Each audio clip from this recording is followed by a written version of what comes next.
اور سن رکھو کہ اللہ کی یاد سے ہی دل آرام پاتی ہے۔ جو لوگ ایمان لائے اور عمل نیک کیے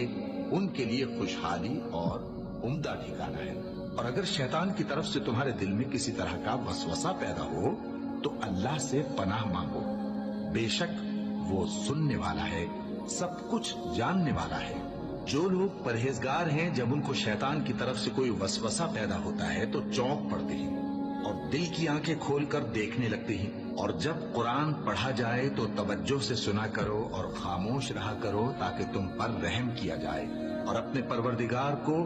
دل ہی دل میں عاجزی اور خوف سے اور پست آواز سے صبح و شام یاد کرتے رہو، اور دیکھنا غافل نہ ہونا۔ پھر جب تم یہ نماز تمام کر چکو تو کھڑے اور بیٹھے اور لیٹے ہر حالت میں اللہ کو یاد کرو۔ پھر جب تم مطمئن ہو جاؤ تو پورے آداب کے ساتھ